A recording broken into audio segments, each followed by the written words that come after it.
ህዳር 23 1987 ዓመተ ምህረት የባዕድ አምልኮ በበዛበት አንዲት ስፍራ የቅድስት ቤተክርስቲያንን የቅዳሴ ድምጽ የናፈቁ ማህበረ ምዕመናን ህንጻ ቤተ መቅደስ ለመትከል አሰቡ።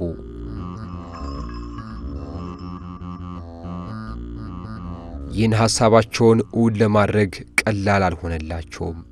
መንገዱም አልጋ ባልጋ አልነበረም። በአካባቢው ባዕድ አምልኮን በሚያራምዱና ቤተክርስቲያኑ እንዳይተከል በሚፈልጉ አካላት ህንጻ ቤተ መቅደሱን ለመስራት ያሰቡ አባቶች ታሰሩ። ቀሚሶቹ ራሳቸውን ለማዳን ለ11 ቀናት ከአካባቢው ርቀው ተደብቀው ቆዩ።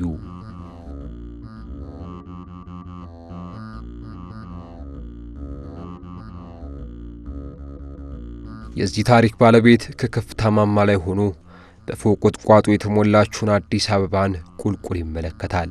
የካራሉ ደብረ ቅዱስ ደብረ ቀርሜሎስ መድኃኔ ዓለምና ጻድቁ አቡነ ገሪማ ካቴድራል።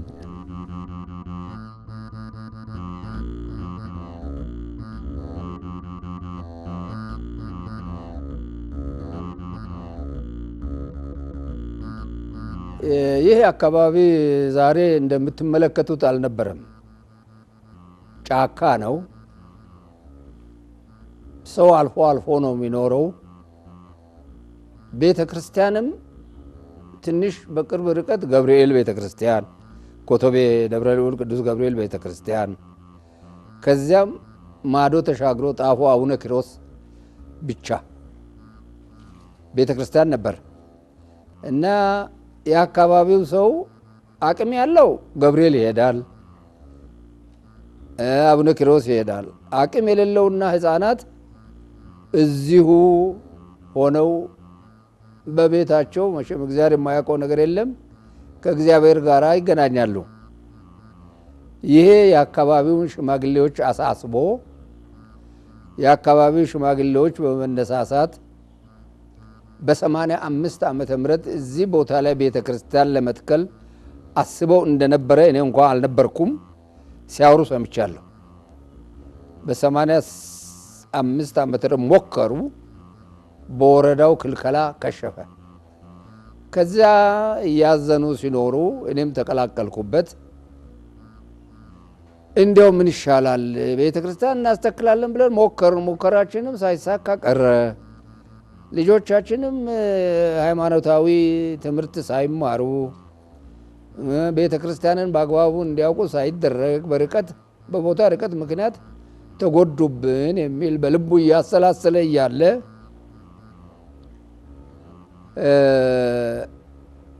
ህዳር 23 ቀን 1987 ዓመተ ምህረት ህዳር 23 ቀን 1987 ዓመተ ምህረት ብፁዕ ወቅዱስ አቡነ ጳውሎስ ፓትርያርክ ርዕሰ ሊቃነ ጳጳሳት ዘኢትዮጵያ ሊቀ ጳጳስ ዘአክሱም ወዕጨጌ ዘመንበረ ተክለ ሃይማኖት የዓለም አብያተ ክርስቲያናት ሰብሳቢ የዓለም አብያተ ክርስቲያናት የክብር ፕሬዝዳንት የነበሩት ማንም ሰው ባላሰበበት ሰዓት ከሰዓት በኋላ እዚህ ቦታ መጥተው አይተው ተመልሰዋል የሚል ወሬ ይደርሰናል። ይሄ ወሬ የደረሰንም ዘግይቶ ስለነበረ 1-2 ወር ዘግይቶ ነው የደረሰን። ሲደርሰን ወደ 7 ሰው ሆነን ተሰባሰብን። ምን ይሻላል? እሳቸው እዚህ ቦታ ከመጡ መረጃ የነገሩን ስለነበሩ ቤተክርስቲያን ሊፈቅዱልን ስለሚችሉ መጠየቅ አለብን በሚል ተነጋገርንና እርስ በርሳችን ኮሚቴ ተመራረጥንና የኮሚቴው ሊቀመንበር አቶ ነጋሽ ነዲን፣ የኮሚቴው ገንዘብ ያዥ አቶ ዘለቀ ወልደ መስቀልን፣ የኮሚቴው ሂሳብ ሹም አቶ አሰፋ በርሄን፣ የኮሚቴው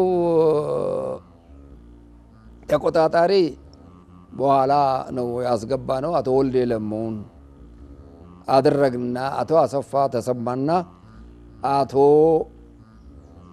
ለማ ባልቻ የሚባሉ አሉ። ከነሱ ጋር መከርን።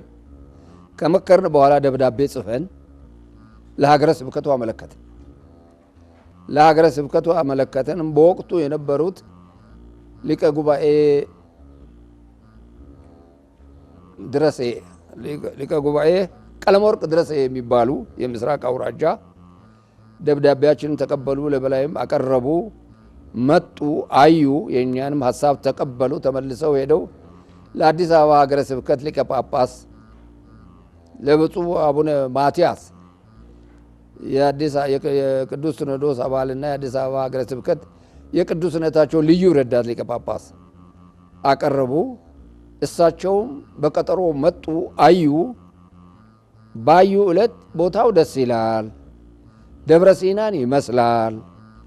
እኔ ደብረ ሲና ብዬ ሰይሜዋለሁ፣ ሐሳባቸውን ተቀብያለሁ። ለቅዱስ አባታችን አቅርቤ የመጨረሻውን ውሳኔ አሰማችኋለሁ ብለው ተመልሰው ሄዱ። ይህን ቦታ ከተመሰረተ ጀምሮ መቼስ ቤተክርስቲያናችን ስትመሰረት እንዴት እንደምትመሰረት ሁላችንም እናውቃለን። ያለ እግዚአብሔር ፍቃድ የምትመሰረት ቤተክርስቲያን እንደሌለች ያው መጽሐፍ ቅዱስም የቤተክርስቲያን ሥርዓትም ያስተምረናል። እና ከተመሰረተ ጀምሮ እንግዲህ ይህን ቦታ ቅድም ለመጠቆም እንደመኮርኩኝ ብዙ አባቶቻችን በተለይ ይህን ቦታ ያው በተላላቅ አባቶቻችን ሲመራና እንዲሁ እንደተመሰረተ ነው እንግዲህ ታሪኩ የሚነግረን። እንግዲህ ይህንን ደብር ይህንን ካቴድራል ብፁዕ ቅዱስ አቡነ ጳውሎስ ፓትርያርኩ እንግዲህ በረከታቸው ይድረሰንና እሳቸው ከዚህ ከሌላ ቦታ በዚህ ሲያልፉ ተራራው በጣም መልካምነቱ ለጸሎትና ለአገልግሎት ለአምልኮተ እግዚአብሔር የሚመች ቦታ መሆኑ ተረድተው እንግዲህ ይህንን ቦታ እንደጠቆሙትና ቤተክርስቲያን መሰራት እንዳለበት ነው እንግዲህ ጥቆማ የሰጡት። ታሪኩ በዚህ መልኩ የተጀመረው ይህ ደብር ከብፁዕ ወቅዱስ አቡነ ጳውሎስ ፈቃድም ቢያገኝም የገንዘብ ችግር ሌላ ተጨማሪ ፈተና ሆነበት። ኮሚቴው ይህንን ችግር ለመፍታት አንድን ዘዴ ዘየደ። ነገር ግን ይህ ዘዴ እንዴት ተግባራዊ እናድርገው የሚለው ቀጣዩ ፈተና ነበር።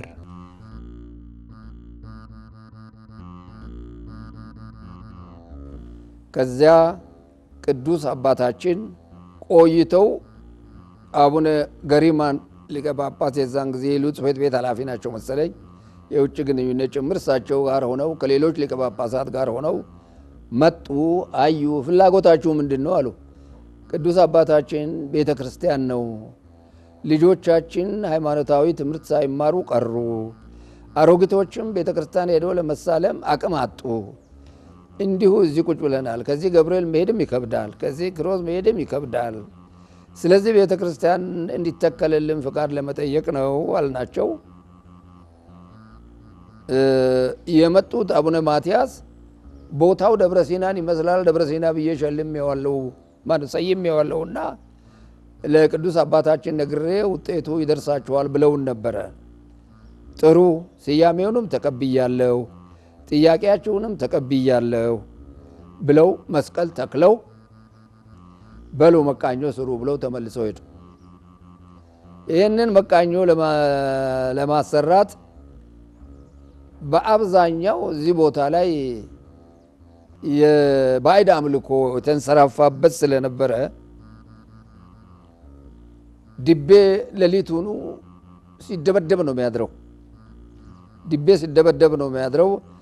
እውነተኛ ክርስቲያኑንና ሌላውን ለመለየት ስላልቻል ቀስ እያልን እያጣራን ባህር ዛፍ የሚሰጠንን ባህር ዛፍ በመጠየቅ ሌሎች ነገሮች የሚያደርጉልንንም በመጠየቅ ስሩ ባሉት መሰረት ለመስራት ገንዘብም ስላልነበረ እዛን ጊዜ እዚህ አካባቢ ኑሮ ደረጃችን ዝቅተኛ ነበር፣ በጣም ዝቅተኛ ነበር። የአካባቢው ሕዝብ ቅጠል ጠርጎ ጠላ ሸጦ ነው የሚተዳደር። የተወሰኑ 1 2 3 ፈርጠም ያሉ ቢኖሩ እንጂ ሰው የለም፣ እንዳሁኑ አይደለም። እና ከዚያ ቆርቆሮ መግዣ ገንዘብ ስናጣ ወደ ኮቶቤ ደብረ ልዑል ቅዱስ ገብርኤል ቤተክርስቲያን አስተዳዳሪ ሄድን። መምህር ክፍለ ማርያም ተሻለ ይባላሉ አስተዳዳሪው። ጸሐፊው ሊቀ አርዴት ባዩ ተምትም ይባላሉ። ሌሎች የኮሚቴ አባላት አሉ። ለነሱ ቅዱስ አባታችን ገንዘብ አበድሯቸው ብለዋልና ብድር ስጡን፣ ቆርቆሮ መግዣ አልናቸው። ሌላ የውስጥ አርበኛም ነበረን አስቀምጠናል። በዚያ መሰረት 3,000 ብር አበድሩ። 3,000 ብር ተበድረን ግማሹ ቆርቆሮ ግዢ ሄደ፣ ግማሹ ባርዛፍ እያስቆረጠ ባርዛፉን ወደ አንድ ቦታ ማጠራቀም ጀመረ። ከዚያ በኋላ ለአናጺ ገንዘብ ሰጥተን እንዳናሰራ ገንዘብ የለንም፣ አቅም የለንም። አቅም ስለሌለን አቶ በሻዳ ባልቻ የሚባል እዚህ አካባቢ ነዋሪ ቅን ልጅ ነበርና እሱን ጠየቅ ነው። በሙሉ ፈቃደኝነት በነፃ እንደሚያዋቅር በነፃ እንደሚሰራ ቃል ገባልን። በ23 በጠፍ ጨረቃ በጨለማ ጀመርን። እንግዲህ ይህንን ሁሉ ወጣ ወረድ ቀላል አልነበረም የነማሰው እኔ በወቅቱ ይህንን ሲመሰርቱ መሰራት አለበት የለመት የሚባለው ነገር በጣም ብዙ ችግር እንደደረሰባቸው ነው እንግዲህ በዛን ሰዓት የሚናገሩት። በወቅቱ ብፁዕ ቅዱስ ፓትርያርክ አቡነ ጳውሎስ በረከታቸው ይደረሰና በጣም በቀጥታ ይከታተሉት እንደነበረ ነው ታሪኩ የሚነገረው። ምክንያቱም ኢቭን እዚህ ድረስ መጥተው ራሳቸው በተለይ በዛን ሰዓት ብፁዕ አቡነ ባስልዮስ የፓትርያርኩ ረዳት እንደራሴ ተብሎ ተቀምጦ የነበሩ እዚህ መጥተው እሳቸውን ልከው እዚህ መጥተው አጠቃላይ ቤተክርስቲያኑ ባርከው ቅዳሴ ቤቱ አስከብረው አክብረው እንዲሄዱ ነው ታሪኩ የሚነግረን። እንግዲህ ያንን በዛን ሰዓት ወጣ ወረድ የገጠማቸው ምእመናንም አጥናንተው አስተምረው ኢቭን ፓትርያርኩ ከፓትርያርኩ ጀምሮ ሲኖዶስ ሙሉ አጠቃላይ ለዚህ ቦታ በጣም ትልቅ ቦታ ነው፣ የበረከት ቦታ ነው፣ እንዲያውም የአብነት መምህራን መሰራት አለበት ብለው ከብፁዕ ቅዱስ አቡነ ጳውሎስ ጋር በመነጋገር አቡነ ባስልዮስን በረከታቸው ይድረሳን፣ ሁሉም የሉም በህይወት በረከታቸው ይድረሰን እያልኩኝ አሁን ብፁዕ አቡነ ገሪማም ጭምር እዚህ መጥተው በጣም ከፍተኛ አስተዋጽኦ እንዳደረጉ ያው ታሪኩ ይነግረናል ማለት ነው። በ1987 ዓመተ ምህረት ህዳር 24 የወቅቱ የአዲስ አበባ ሀገረ ስብከት ስራ አስኪያጅ የአሁኑ አቡነ እስጢፋኖስ በመንግስት ኃይሎች ተይዘው ታሰሩ። ይህም የሆነው ቤተክርስቲያኑ እየታነጸ መሆኑን የሰሙ አካላት ታቦቱ ወደ ተዘጋጀለት መቃኞ ቤት አታስገቡም በሚል ባስነሱት ጸብ ነበር። ይህ ግለት የበዛበት እሰጣ ገባ ሲደረግ በወቅቱ የነበሩት አቡነ ባስልዮስና አቡነ ማትያስ ከስፍራው ደረሱ። በዚህ ቦታ ላይ በጠፍ ጨረቃ ተጀምሮ እንጨት ቆመ። በ24 ወረዳዎች ሰሙ፣ ቀበሌዎች ሰሙ፣ እናፈርሳለን አሉ። ከመካከላችንም አንደኛው አሰፋ ተሰማ የስራዬ ባህሪ ስለማይመቸኝ እኔ እንዲሁ በተገኘውና በተመቸኝ ሰዓት የምታዙኝን እፈጽማለሁ እንጂ ከእናንተ ጋር ልቀጥል አልችልም፣ አሰናብቱኝ ብለው ሲሰናበቱ አቶ ለማ ባልቻም እንደዚሁ ወደ ኋላ አፈገፈጉ፣ ቀሩ። ሲቀሩ ሁለቱ በተሰናበቱበት ጎዶሎ ሆኖ መሄድ ስለማይቻል አቶ ወልድ የለሙ የሚባሉ የሀገር ሽማግሌ ፈለግንና ከኛ ጋር አቀላቅለን ቁጥጥር ኮሚቴ አድርገን ስራውን ቀጠል። እዚያ ለማፍረስ በ24 ጭምጭምታ ወሬ የነበረው በ25 እውን ሆነ። የቀበሌ ባለስልጣናት፣ የክልል ባለስልጣናት፣ የአዲስ አበባ ማዘጋጃ ቤት መሬት አስተዳደርና ከተማ ልማት በቃ እንዳለ ሰው ተነቅሎ መጣ። አትሰሩም የሚል ሐሳብ ቀረበ። በወቅቱ እኛን ያዘዙን ብፁዕ ወቅዱስ አቡነ ጳውሎስ ወደ እስክንድሪያ ሄደው ነበር። በዚህ ምክንያት የእሳቸውን እንደራሴ አቡነ ማትያስ ሊቀ ጳጳስ የእሳቸውን እንደራሴ ፈልገን አገኘን፣ አነጋገርናቸው። የአዲስ አበባውን ሀገረ ስብከት ሊቀ ጳጳስ አገኘን፣ አቡነ ማትያስን አነጋገርን። እኛ እንመጣለን ዝም ብላችሁ ስሩ አሉ። በ25 ወታደር መጣ። የዛን ጊዜ የአዲስ አበባ ሀገረ ስብከት ስራ አስኪያጅ አሁን አቡነ እስጢፋኖስ ይባላሉ። አቡነ እስጢፋኖስ ሲመጡ እዛው መንገድ ላይ ያገኟቸው መሰለኝ፣ ፖሊስ ጣቢያ አስገቧቸው። በዛው እናንተ አይደላችሁ የምታሰሩት በሚል ነው ይመስለኛል። እኛ እዚህ ጉድ ስንል መኪናውም ሲመጣ ከመኪናው መድረስ በፊት አቡነ ማትያስና አቡነ ባስልዮስ ደረሱ። ሌሎችንም ኃላፊዎች አስከትለው ደረሱ። እንነጋገርና ባይሆን በስምምነት ላይ እንደርሳለን። እኛ ደብዳቤ አስገብተናል። መልስ ያልሰጣችሁ እናንተ ናችሁ። ይሆናል አይሆንም ብላችሁ መልስ ስላልሰጣችሁ እኛ ስራውን ጀምረናል አሉ። አልጠየቃችሁንም አለ አቶ ኃይሌ። ጠይቀናል። ከእናንተ ጋማ ምን መልስ አይሰጥም። የማይሰጣችሁ ታውቃላችሁ። እኛ ከጠየቅን ቆይተናል አሉ። እዛ በኋላ 26 ነው እለቱ። ታቦትም የሚመጣው ከገብርኤል ነው፣ ከቅዱስ ገብርኤል ቤተክርስቲያን ይመጣ ስለነበረ ከመምጣቱ በፊት ነው እነሱ እዚህ የደረሱት። አንድ አባት መምሬ ጥበቡ ማን ያዘዋል የሚባሉትን ልብሰ ተክህኖ አልብሰን መቃኞ በራፍ ላይ መስቀል አዘን ቁጭ አድርገናቸው። አዎ ቁጭ ያደረገን እሳቸው ቁጭ አሉ። እንዴ ኃይሌ ነቃና ታቦቱ አልገባም ወደ ማለቱ መጣ። እንደተባለውም ወደ ሁሉም መንግስት ባለስልጣናትም ጳጳሳትም እንደደረሱ መጣ። ታቦቱ ወደ መቃኞ ሊገባ ሲል ከለከሉ። አትገቡም አሉ።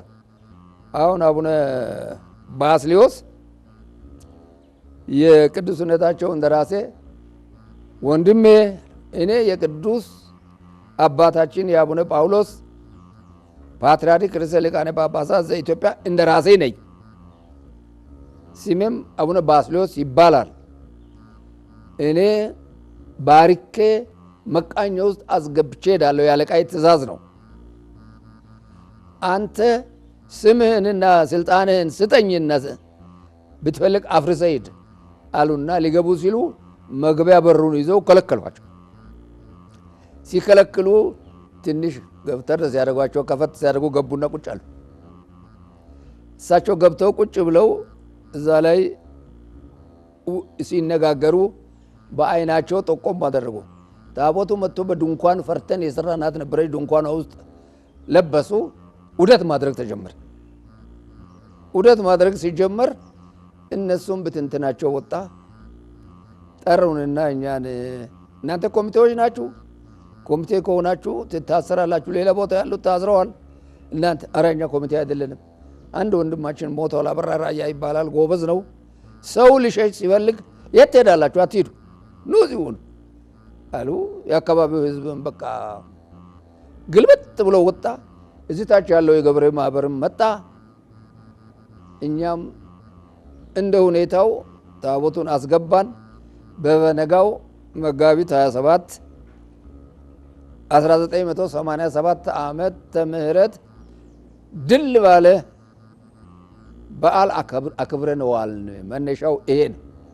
በዛን ሰዓት ቤተክርስቲያኑ ሲሰራ በጣም ብዙ ወጣ ወረድ እንደነበረ ታሪኩ ይነግረናል። በዛን ሰዓት የነበሩ አባቶች ሲነግሩን በጣም ይህንን ካቴድራል ሲመሰርቱ፣ በተለይ ይህንን ካቴድራል ከመሰራት በፊት የነበረ መቃኞ ሲሰሩ ብዙ ወጣ ወረድ መሰራት አለበት የለበትም የሚል ከፍተኛ ወጣ ወረድ እንደነበረ፣ ኢቭን ብዙ እንግልት ደርሶባቸው እንደነበረ ያው እነዚህ አባቶች ይናገራሉና ዞሮ ዞሮ ግን ሁሉም ነገር በእግዚአብሔር ፍቃድ ስለሆነ አባቶቻችንም በመንፈስ ቅዱስ መሪነት ስለሆነ ይህንን ቦታ የጠቆሙት በወቅቱ እግዚአብሔር የፈቀደው ነገር ደግሞ ሊሆን ወደ ኋላ ሊገታና እንዲሁ ሊባላሽ ስለማይችል በወቅቱ አባቶቻችን በጠቆሙት መሰረት ቤተክርስቲያኑ ተሰራ ማለት ነው። በመከራ መሃል መወለዱ እውን እየሆነ የመጣው የካራሎ ደብረ ቅዱስ ደብረ ቀልሜሎስ መድኃኔ ዓለምና ጻድቁ አቡነ ገሪማ ካቴድራል መቃኞ ቤቱን ያሰሩ ኮሚቴዎች አለአግባብ ሊታሰሩና ፈተና ሊደርስባቸው እንደሆነ ስለተነገራቸው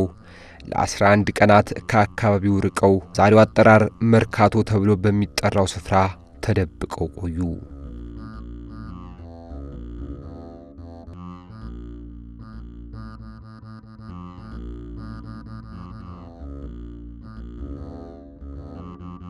የባዕድ አምልኮ በበዛበት በዚያ ሁሉ ፈተና የቤተ ክርስቲያንን አምድ ለማቆም የተጉ እጆች ፍሬያቸው ጎምዛዛ አልሆነም፣ ይልቁንም መልካም ነበር። ለዚህም ዛሬ ላይ ደብሩ ላይ የተሰራው አዲስ ሕንጻ ቤተ ክርስቲያን የስፍራውን የትግል ውጤት ይመሰክራል።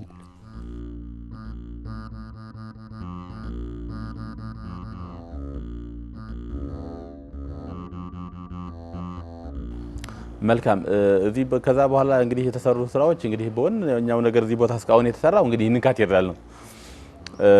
ጽሕፈት ቤቱም ህንጻ ኮሚቴም አጠቃላይ ምእመናን ነዋሪዎች አካባቢው ነዋሪዎች ሁሉ በከፍተኛ አይናችንም ጆራችንም በጣም ሁሉም ሐሳባችንም በቃ ወደ ህንጻው ነበር ማለት ይቻላል። ይሄን ስል ግን የስብከተ ወንጌሉ ጎን ለጎን በጣም በከፍተኛ እየተፋጠነን በጣም ተላላቅ ጉባኤዎችም እያደረግን እንግዲህ እስካሁን ደርሰናል እና በልማታዊ ሁኔታ ይህንን ካቴድራል ነበር ስንሰራ የነበረው። በመንፈሳዊ እሴት ደግሞ እንግዲህ ይህንን ህንጻ ስንሰራ ህዝቡ ባይኖር ኑሮ ወይ ደግሞ ህዝቡ ከሌለ መስራት ስለማይቻል በከፍተኛ ደረጃ ጎን ለጎን ስብከተ ወንጌሎች ማካሄድ አለብን ብለን ብዙ ጉባኤዎች አካሂደናል፣ እያካሄድን መጥተናል። እስካሁን ድረስ የነበረን አጠቃላይ የልማቱ እንቅስቃሴ ካቴድራል ነው። ካቴድራሉ ከተመረቀ በኋላ ግን እንግዲህ ወደፊት ብዙ ያቀናቸው ነገሮች በጣም አንድ ካቴድራል ከተሰራ ምን እንደሚያስፈልገው ሁላችንም እናውቀዋለን። ሁለገብ ህንጻዎች ያስፈልጋሉ። ትላልቅ አዳራሾች ወይ ደግሞ የጽሕፈት ቤቱም ካቴድራል የሚመጥን ትልቅ የቢሮ ስታፍም ያስፈልጋል። እንዲህ ደግሞ ከላይ የወረደ መዋቅር በአዲስ ሰንበት ትምህርት ቤት መዋቅር የአንድነት ሰንበት ትምህርት ቤት በሚለውን መዋቅር ያው የወረደናል ትልቁ ሁለገብ የሆነ የሰንበት ትምህርት ቤት ህንጻም ለመሰራት ያው እቅድ ላይ ያለ ነው። አሁን ይሄ ግዙፍ ህንጻ ተሰራና ተጠናቀቀ። ለምርቃትም ደብዳቤ ተበተነና አገረ ስብከቱም ጠቅላይ ቤተ ክህነቱም መጥቶ እንዲመርቅ አደረግን። መጥቶ እንዲመርቅ ሲደረግ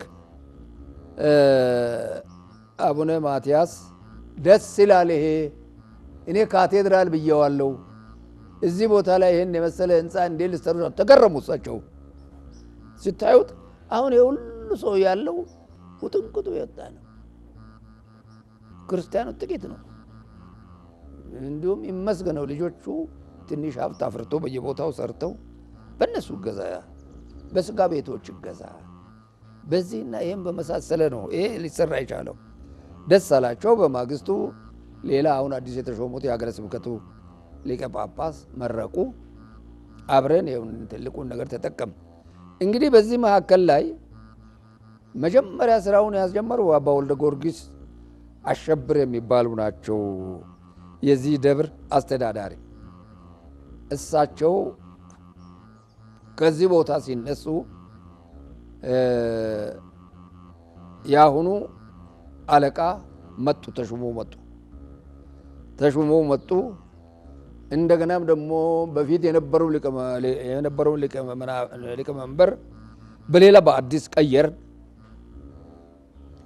በሌላ በአዲስ ቀየርንና እነሱ ተናበው አብረው መንቀሳቀስ ጀመሩ። አባ ኤፍሬም አዱሽ የዚህ ካቴድራል አስተዳዳሪ፣ ሊቀመንበሩ መስፍን ግርማ ይባላል። ኮሚቴዎቹንም አንቀሳቀሱ፣ እነሱም ተንቀሳቀሱ። በእውነቱ በአጭር ጊዜ ለመመረቅ እነዚህ ሁለቱ ሰዎች ምክንያት ናቸው። ስራው ለመጀመር ካቴድራሉ ለመጀመር አባ ወልደ ጊዮርጊስ ምክንያት ናቸው። ይሄ ህዝበ ክርስቲያን ከነሱ ተከትሎ ነው ሊሰራ የቻለው። በዚህ አይነት ነው የተፈጸመው። ይሄ ካቴድራሉ ውስጣዊና ውጫዊ ክፍሎች የቤተ ክርስቲያንን የሥነ ስዕል ዘዴ፣ የኪነ ህንፃ ውበት ልቅም አድርጎ የሚያሳይ ነው። በሁለት ደርቦች በቅዱሳን ስዕላት ያሸበረቀው ውስጣዊ ክፍል ልብን ይገዛል።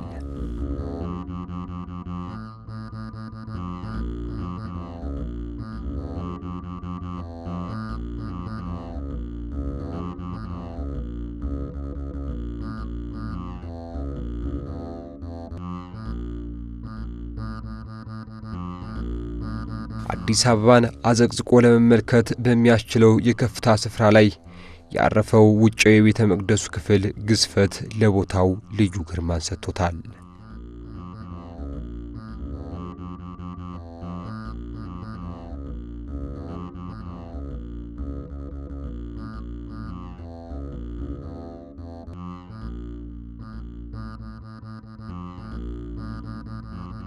ህዳር 23 1987 ዓመተ ምህረት ተብሎ ታሪኩ የተጀመረው የቤተ ክርስቲያኑ ታሪክ ዛሬ እዚህ ደርሷል።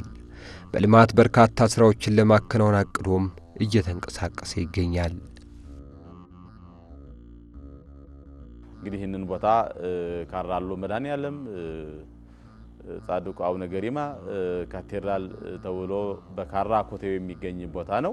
እንግዲህ ይህንን ካቴድራል በዚህ መልኩ ተጠናቀዋል። በዚህ መልኩ ተጠናቆ ብፁዕ ቅዱስ አቡነ ማትያስ ብፁዓን ሊቃነ ጳጳሳት ብዙ እንግዶች በተገኙበት ሚያዝያ 26 2017 ዓመተ ምህረት ተመርቆ እንግዲህ ቅዳሴ ቤት ተከብሮ በልዩ አገልግሎት በስብከተ ወንጌልም በብዙ አገልግሎት አውታሮች መንፈሳዊ አገልግሎቶች እየተከናወነበት የሚገኝ ቦታ ነውና እንግዲህ ከዚህ በኋላ ያሉ እንቅስቃሴዎች ከጎናችን እንድትሆኑ ይህንን ካቴድራል ስንሰራ ሀገር ውስጥ ሆናችሁም ከሀገር ውጭ ሆናችሁም ከጎናችሁ እንደነበራችሁ ሁሉ አሁን ደግሞ ቀጣይ ወደ ከምንሰራቸው ስራዎችም በጋራ ሆናችሁ ከኛ ጋራ እንድትቆሙ እንዲያው በጉልበትም በእውቀትም በገንዘብም በተለያዩ ነገሮች ሁሉ እገዛችሁና ድጋፋችሁ እንዳይለየን እንግዲህ ብዙ ስራዎች ነው ቢጠብቁን ብዙ ስራዎችን ለማከናወን አቅደናልና ይህንን ከጎናችሁ ሆናችሁ እንድታግዙን እንድትረዱን በመድኃኔዓለም ስም ጥሪያችንን እናቀርባለን።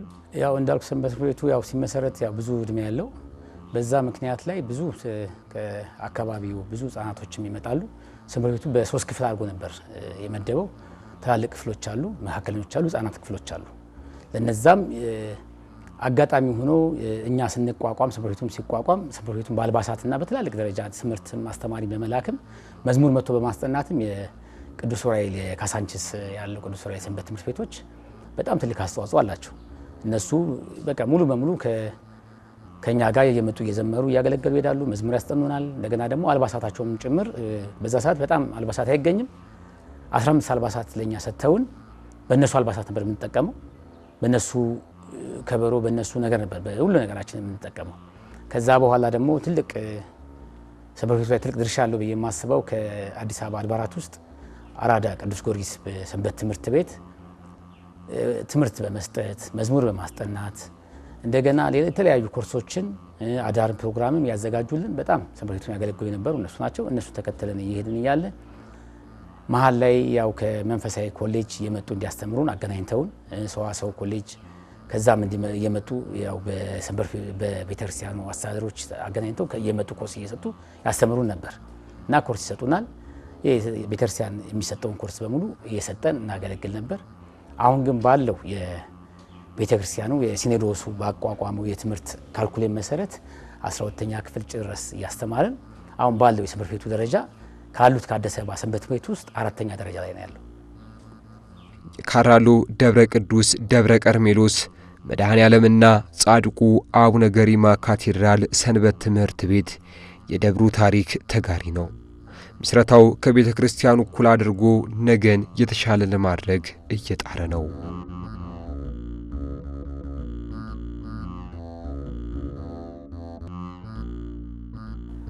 አሁን የሚገርም በጣም የተቸገርንበት ያለ ነው። የኮርሳችን በጣም የምንሰጣቸው ኮርስ ትምህርት ደረጃዎች በጣም ብዙ ናቸው። በክፍል ያው ተመደበ በአሁን ሰዓት ላይ እስከ 12ኛ ደረጃ እየሰጠን ያለ ነው። በጣም በፀሐይ ላይ በረንዳ ላይ በጣም እየሰጠን ያለ ነው። ያ ምክንያቱ ምንድነው? ቤተክርስቲያኑ መጀመሪያ በነበሩት አስተዳደሮች መቀያየር እና በሚመጣው ችግር ላይ ያው አብሮ ሰንበት ቤቱም እየተጋፈጠ ነው ይሄን ችግር የሚያከናውነው። በዛ ምክንያት ላይ ማደግ ያለበትን ደረጃ አላደገም። እንደ እድሜው ብዛት ብዙ አልሄድንም።